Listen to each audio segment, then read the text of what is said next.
Hola amigos de Carros OK, nos encontramos en este momento con el señor Ángel María Manrique Linares, miembro del Consejo Directivo del Consejo Nacional de Educación.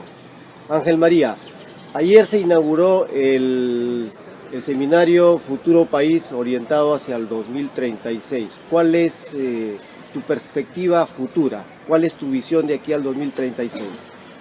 Bueno, lo primero que tenemos que hacer es que esto es una actividad del Consejo Nacional de Educación a raíz del encargo recibido por el Ministerio de Educación para la evaluación del proyecto educativo nacional que fue elaborado el año 2015 y la elaboración del nuevo proyecto educativo nacional con miras al 2036.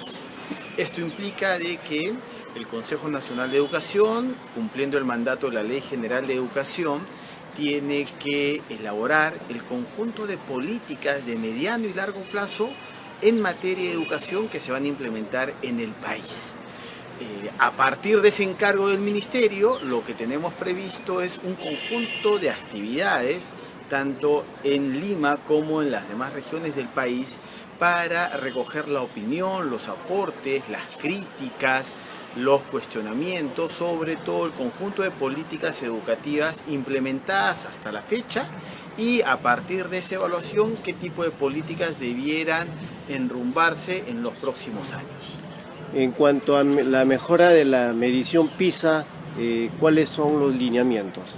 A ver, PISA, como el conjunto de las diferentes evaluaciones en temas de aprendizaje que hace el Ministerio de Educación y que hacen también algunos gobiernos regionales, es sencillamente un insumo para conocer un diagnóstico sobre el nivel de aprendizaje en nuestros estudiantes. Como Consejo Nacional de Educación no es que tengamos un modelo ni que sigamos las referencias de un único proceso de evaluación.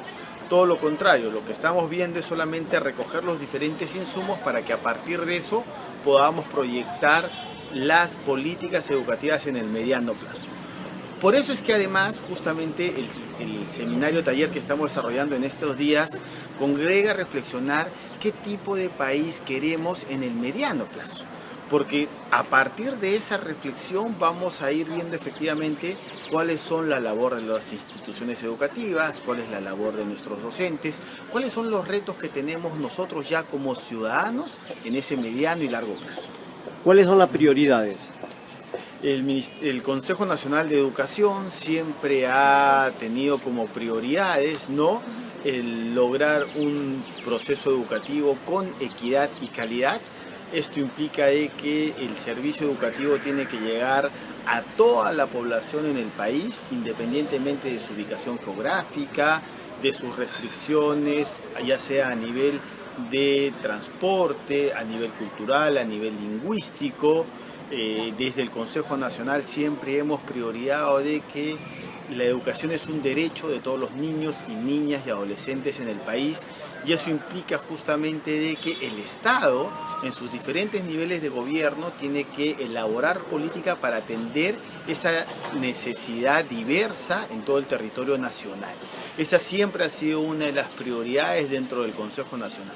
Eso implica que se aprueben diferentes políticas, por supuesto, a nivel de educación intercultural, a nivel de educación rural, que se tenga una gestión descentralizada desde el Estado para llegar a todo el territorio nacional y que conjuntamente con ello se tenga toda una política nacional de desarrollo docente que en la práctica se viene implementando.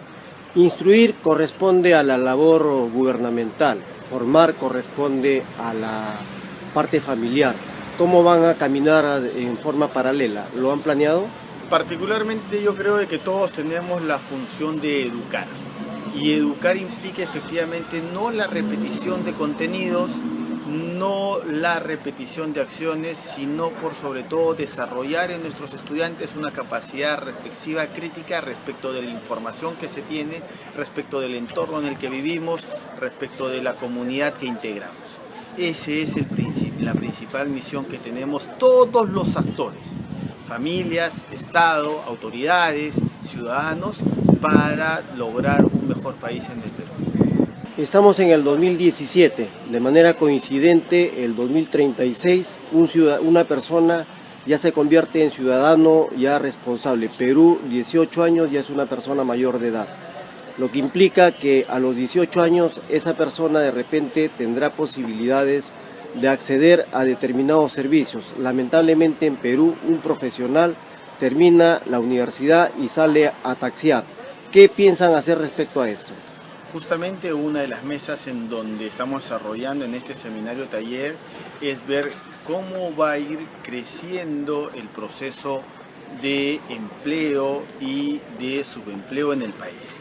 Una de las políticas que se han aprobado en los últimos años justamente para enfrentar ese problema es la ley universitaria. Ya tenemos casi 3 años de la vigencia de la nueva ley en donde se ha previsto una reforma gradual pero sistémica de todo el nivel universitario que implica tanto el nivel de universidades pero también de institutos superiores.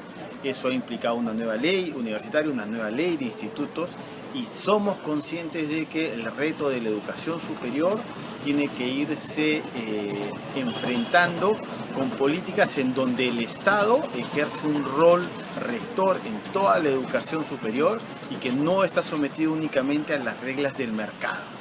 Eso implica que las facultades, las escuelas, las universidades en su integridad asuman diferentes desafíos, tanto para sus etapas de licenciamiento como futura acreditación.